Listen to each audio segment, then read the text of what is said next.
Hello दोस्तों, नमस्कार। मैं शेर सिंह आप सभी का स्टडी ऑल टाइम में स्वागत करता हूं। कैसे हैं दोस्तों? बढ़िया होंगे।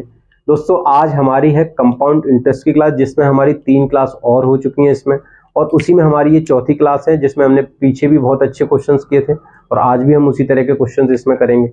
तो ये हमारी कंपाउंड इंटरेस्ट की क्लास चल रही है और इसका जो कंपाउंड इंटरेस्ट का इसका वेटेज बहुत रहता है, क्वेश्चन में बहुत अच्छे क्वेश्चन बनते हैं। इसमें क्या रहता है, कैलकुलेशन एक तो ज़्यादा रह जाती है बच्चों के पास, उसमें बहुत समय गंवाना पड़ता है क्योंकि स्टेप बहुत रहते हैं क्वेश्चन में इसके। तो इसलिए हमने इसको बहुत सिंपल तरीके से हम इसको पढ़ाएंगे और सबको समझ में आएगा। बहुत सिंपल भाषा यूज करेंगे आपके लिए और बहुत ही क्वेश्चन को बहुत तोड़ के समझाएंगे इसको आपको। तो उसमें ही हमारा आज का पहला क्वेश्चन है। क्या कह रहा है? पहला क्वेश्चन को आप पढ़िए। कह रहा है कि तीसरे वर्ष का चक्रवृद्धि ब्याज 320 रुपए है, जबकि वार्षिक ब्याज की दर 14.2/7% है, तो मूलधन ज्ञात करिए। अब देखिए, मूलधन ज्ञात करिए, तो इसके लिए क्या मूलधन हमें दिया तो है नहीं, तो हम क्या करेंगे, हमने आपको इस तरह का क्वेश्चन बताया था, जब इस तरह के क्वेश्चन्स करने हो तो हम रेट पे काम करते हैं। देखिए, रेट इसका कितना दिया है? रेट दिया है इसका, आप कहोगे 14/2/7%, ये दिया है। अगर इसमें कहूं भिन्नात्मक रूप में अगर इसे लिखोगे तो आप कितना लिखोगे? आप लिखोगे इसको 1/7, यही लिखोगे। अब मैंने कहा था 1/7 लिखा ना, तो जो हर के रूप में जो संख्या आती है, जो हर नीचे रहता है, जो इसको हम क्या करें, जितना समय दिया रहेगा, अगर 2 वर्ष दिया रहेगा, अगर 3 वर्ष की क्वेश्चन में बात कर रहा होगा तो क्यूब कर देंगे 7 का, अगर 2 वर्ष की बात कर रहा होगा तो इसका स्क्वायर कर देंगे। यहाँ क्वेश्चन में बात कर रहा है 3 वर्ष की, तब हम 7 का जो क्यूब करेंगे तो हमारे हिसाब से जो 7 का क्यूब करेंगे तो वो आएगा 343। जो ये 343 आया है ना, यही हमारा क्या है, हमारे हिसाब से क्या है, मूलधन। तो हम इस पे काम करेंगे। जब हमने इस पे काम किया तो हमने देखा इसका, जब समय 3 वर्ष दिया तो हम करेंगे इस तरह से 3 लाइनें। जब हमने 3 लाइनें की तो इसका 1/7 करेंगे। अब इसका भी 1/7 करेंगे और इसका भी करेंगे 1/7। जब हमने इसका 1/7, इसका 1/7, इसका 1/7 किया तो हमने देखा कि जो पहले वर्ष का और दूसरे वर्ष का और तीसरे वर्ष का, जो तीसरे वर्ष का जो सिंपल इंटरेस्ट हमें मिला वो कितना मिला? 49। 343 का 1/7 करोगे तो कितना आएगा? 49, और इसका भी आया 49 और इसका भी आया 49। ये तो हो गई सिंपल इंटरेस्ट की बात, यानी जो पहली लाइन रहती है वो हमारी क्या रहती है? Simple interest. ये हमने आपको बता रखा है। अब उसी प्रकार अब हमें, लेकिन ये क्वेश्चन चक्रवृद्धि ब्याज का है तो हमें ब्याज पर भी ब्याज चाहिए। तो इसके लिए हम क्या करते हैं, हमें जब इस पे ब्याज चाहिए तो हम देखते हैं इसके आगे कोई ऐसी संख्या है जिसपे हमें चक्रवृद्धि ब्याज चाहिए। आप कहते निकाल सकते हैं, आप कहोगे सर इसके आगे कोई संख्या नहीं है। अब हम जो दूसरे वर्ष के इसको हम ढकते हैं, इसके आगे आपने देखा कि इसके आगे एक है संख्या, कौन सी? 49।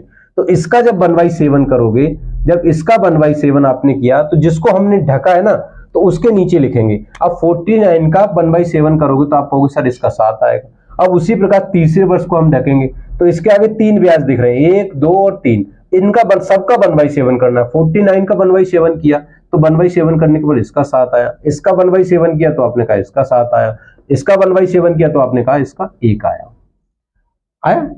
अगर हम इन सबको जोड़ दें तो जो हमें मिलेगा वो क्या मिलेगा? Compound interest. आप कहोगे सर चक्रवृद्धि ब्याज हमें मिलेगा। क्या मिलेगा? चक्रवृद्धि ब्याज मिलेगा। लेकिन क्वेश्चन में क्या कह रहा है? क्वेश्चन में कह रहा है कि तीसरे वर्ष का जो ब्याज है ना वो कितना है? 320 रुपए है। तीसरे वर्ष का आप देख रहे हैं कौन सा ब्याज है? ये है।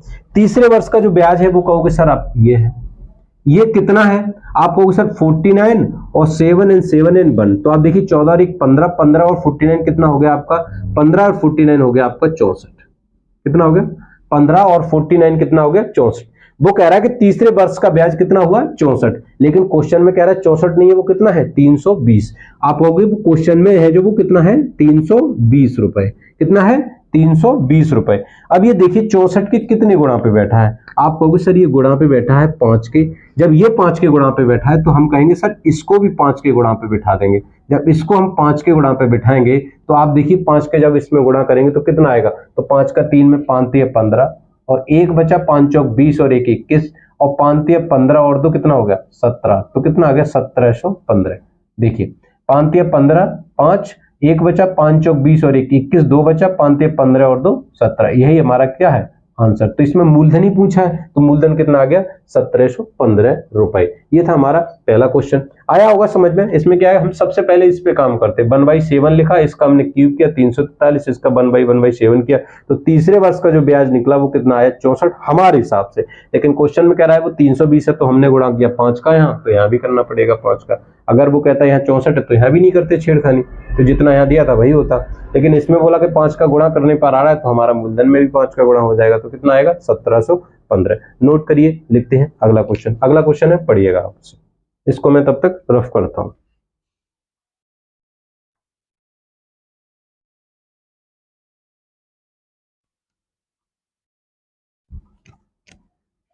देखिए अगला क्वेश्चन क्या कह रहा है। अगला क्वेश्चन कह रहा है कि 125 रुपए की धनराशि चक्रवृद्धि ब्याज की किसी निश्चित दर से 3 वर्ष में 216 रुपए हो जाती है, तो चक्रवृद्धि ब्याज की दर ज्ञात कीजिए। अब इसमें रेट ऑफ इंटरेस्ट पूछा है, क्या पूछा है, दर पूछी है इसमें। तो देखिए इस तरह का जब जब क्वेश्चन आएगा तो आप क्या कहोगे, आप क्या करोगे, जैसे इसमें एक धन दिया है, मूलधन एक तो 25 रुपए, उसमें ब्याज जुड़ के 3 वर्ष बाद कितना 216 रुपए हो जाता है, यानी 216 रुपए, इसमें 125 में ब्याज ब्याज जुड़ के हर साल का कितना हो गया 216, यानी 3 वर्ष की बात हो रही। जब इस तरह का क्वेश्चन दिया रहे तो आप कहोगे ये तो हमारा मूलधन है, मूलधन कितना है 125 रुपए, और जो ब्याज जुड़ के 3 वर्ष बाद जो हुआ है, 3 वर्ष बाद जो धनराशि प्राप्त हुई वो कितनी हुई 216, कितनी हुई 216। अब जितना हमें वर्ष दिया रहेगा, अब रेट निकालने के लिए है, बस आप रेट निकालोगे जब तो इस तरह से करोगे, जब इतना वर्ष दिया 3 वर्ष बाद हो रहा है तो हम इसका कर देंगे क्यूब, क्या कर देंगे क्यूब रूट कर देंगे, यानी इसका क्या निकालेंगे हम घनमूल।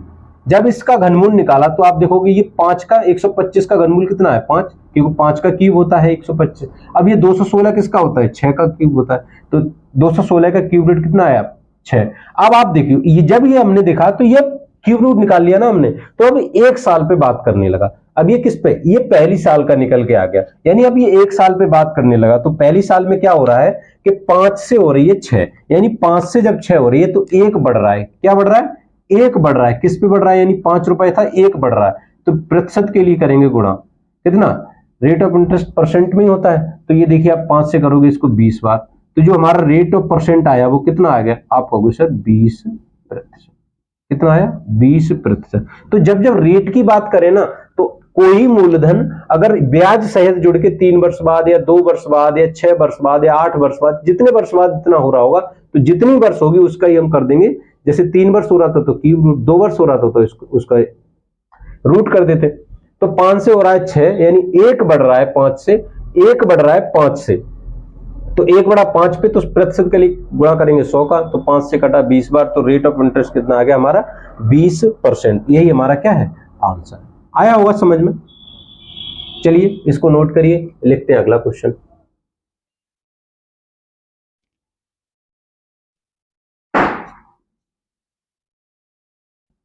देखिए अगला क्वेश्चन क्या है, पढ़िए इसको।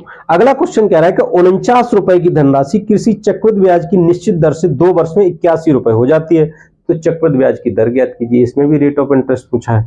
जब इसमें भी रेट ऑफ इंटरेस्ट पूछा तो आप क्या करोगे, यानी 49 की जो धनराशि थी वो कितनी हो रही है 81, अब कितने समय में हो रही है आप कहोगे सर 2 वर्ष में, 2 वर्ष में, यानी इसमें ब्याज जुड़ा होगा तभी तो ये हुई होगी, पहले वर्ष का ब्याज जुड़ा होगा इसमें तो कुछ हो गई होगी, फिर ब्याज भी ब्याज मिलके इतनी हुई होगी। अब ये वर्ष की बात कर रहा है, कितने की 2 वर्ष की। तो सबसे पहले जब हम काम करेंगे वो इसका रूट निकालेंगे। जब इसका हमने रूट निकाला 49 का और 81 का, जब हमने इसका रूट निकाला तो आप देखोगे ये 7 था, और 7 से कितना हो गया ये 9 का, ये 7 का स्क्वायर है, ये 9 का स्क्वायर, यानी 81 का रूट आ गया कितना 9, और 49 का रूट कितना आ गया 7।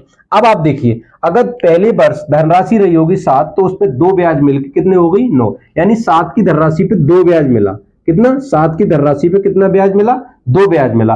अब 2/7, अब 2/7 गुणा करेंगे, इसमें प्रतिशत के लिए गुणा करेंगे 100 का। जैसे ही हमने प्रतिशत के लिए गुणा 100 का किया तो रेट ऑफ इंटरेस्ट कितना आ गया। अब 2/7 को आपको पता है 2/7 कितना होता है, अब 2/7 ही होता है। एक सेकंड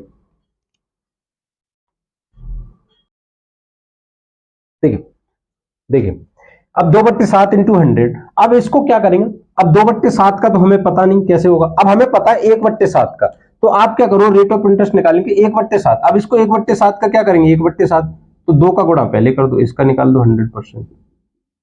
अब 1/7 का 100% हमें पता है कितना होता है, 1/7 कितना होता है, 14 सही 2/7%, यही तो होता है।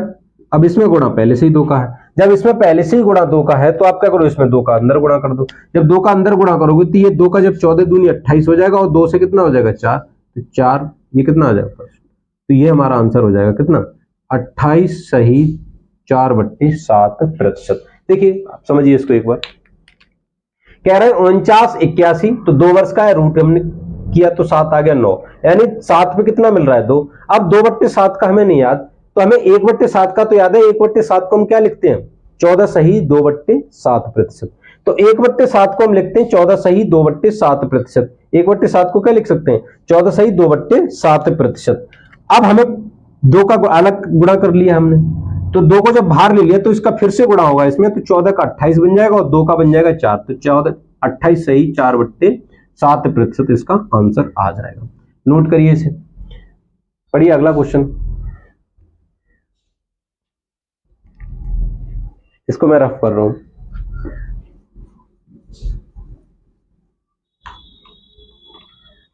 देखिए अगला क्वेश्चन कह रहा है 3000 की धनराशि चक्रवृद्धि ब्याज की किसी निश्चित दर से 3 वर्ष में 3,993 रुपए हो जाती है, तो चक्रवृद्धि ब्याज की दर ज्ञात करिए। अब देखिए कह रहा है कि पहले जो धनराशि थी 3000, कितनी थी 3000, अब वो कितनी हो गई है 3,993 रुपए हो गई है।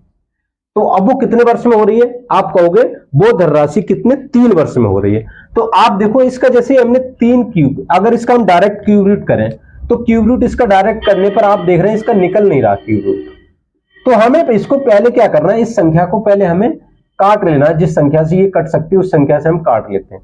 तो हमने देखा इसको हम 3 से काटते हैं, जैसे ही हमने इसको 3 से काटा, जैसे ही हमने इसको 3 से काटा तो आपने देखा इधर 3 से जब काटेंगे और इधर भी 3 से काटेंगे तो अब इधर बचा 1000, और इधर जब 3 से काटेंगे तो आप देखेंगे 3 एकन 3, 3 त्रिका 9, 3 त्रिका 9 और 3 एकन 3। तो देखा आपने 1000 से 1331। अब इसका क्यूब रूट कर दो, क्योंकि वर्ष दिए हैं कितने 3। अब वर्ष जब इसमें 3 दिए हैं तो आपने देखा ये 10 का क्यूब होता है 1000, तो यहां पे आएगा 1000 का क्यूब रूट कितना आ जाएगा 10 आ जाएगा। अब 1331 किसका होता है, आपने देखा 13 का होता है, कितना 13 का, सॉरी 11 का होता है, कितने का 11 का होता है।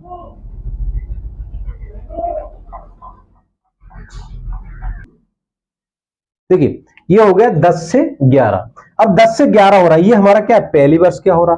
अब पहली वर्ष के लिए क्या हो रहा, अगर धनराशि 10 रही होगी तो पहली वर्ष 10 से 11 होगा।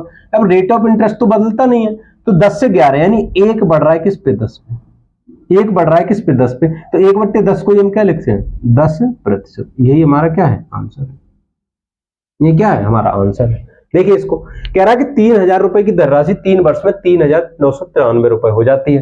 तो देखा हमने ये कट, हमारा इसका क्यूब रूट नहीं निकल पा रहा, तो हमने इसको पहले 3 से डिवाइड कर दिया। जैसे ही हमने 3 से डिवाइड किया तो 1000 और 1331 रुपए आया। अब इसका कर दिया हमने क्यूब रूट, जैसे ही हमने इसका क्यूब रूट किया तो 10 आ गया 11, यानी पहले वर्ष अगर 10 रुपए धनराशि रही होगी तो वो 11 रुपए हो गई होगी। अब वो एक ब्याज मिला हुआ किस पे 10 पे, तो किस रेट से मिला हुआ यानी 10% से, तो इसका आंसर कितना है 10%। नोट करिए इसे।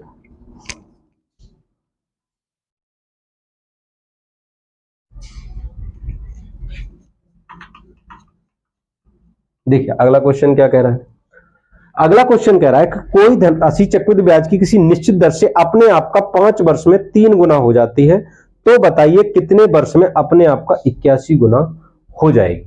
अब देखिए इसमें क्या कह रहा है, कोई धनराशि चक्रवृद्धि ब्याज की किसी निश्चित दर से अपने आप का 5 वर्ष में 3 गुना हो जाती है, तो बताइए कितने वर्ष में अपने आप का 81 गुना हो जाएगी। देखिए अब कोई धनराशि है, मान के चलिए आपकी धनराशि है 1, आपकी धनराशि कितनी है 1 रुपया है। अब वो कह रहा है 5 वर्ष में कितनी हो जाती 3 गुनी, यानी 1 रुपए का हो जाती है वो 3,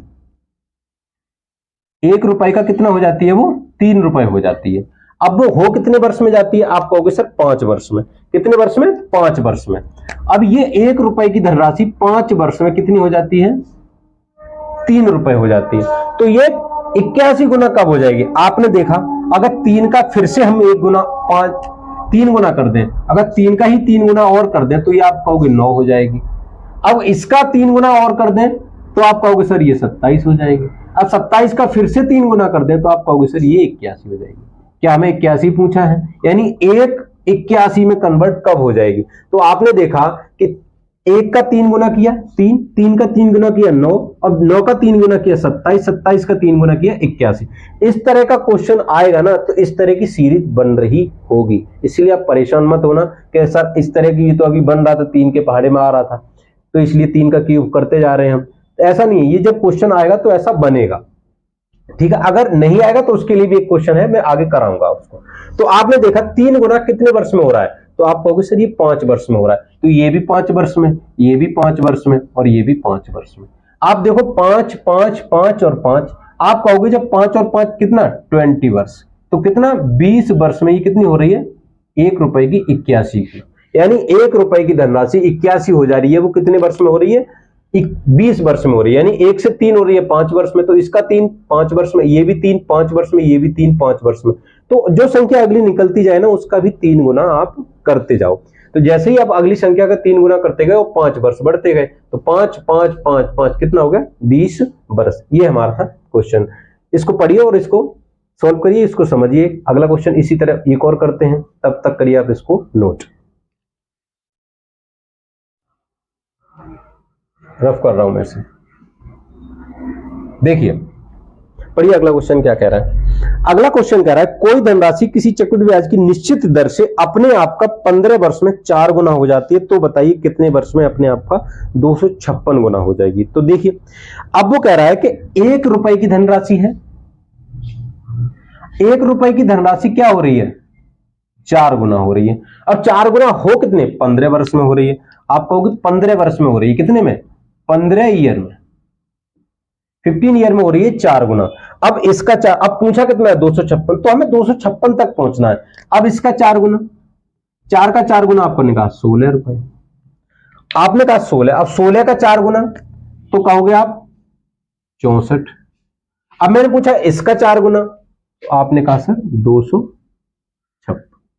क्या यही पूछा है, आपने कहा सर 256 ही पूछा, हमें यहीं रुक जाना। अब यहां हमने रुक जाना, तो ये 4 गुना हो कितने वर्ष में रहा, आपको सर 15 वर्ष में, तो ये 15 वर्ष, ये 15 वर्ष और ये 15 वर्ष, तो 15 15 15 15, तो कितना हो गया 60 वर्ष। कितना 60 वर्ष। यही हमारा क्या है आंसर, यही क्या है हमारा आंसर। इस तरह के क्वेश्चन आ रहे हैं और इस तरह के क्वेश्चन अब इस तरह से करेंगे, इस तरह के क्वेश्चन, ठीक है। तो कितना हो रहा है 4 गुना हो रहा है, तो 4 इसका गुना, 4 इसका गुना, 4 इसका, हमें 256 पे रुक जाना क्योंकि हमें ये 256 पे, तो जो क्वेश्चन का है ना उसी हिसाब से आप बढ़ते चलिए। 5 वर्ष वो 15 वर्ष, 15 वर्ष, 15 वर्ष, 15 वर्ष 15 वर्ष के 4 जोड़े बन रहे हैं, यानी 60 वर्ष। तो ये था हमारा आज का क्वेश्चन, और इस तरह के क्वेश्चन और भी कराएंगे। तो आज की क्लास में हमारा यहीं तक था, मिलते हैं अगली क्लास में, तब तक आप पढ़ते रहिए, मुस्कुराते रहिए। नमस्कार।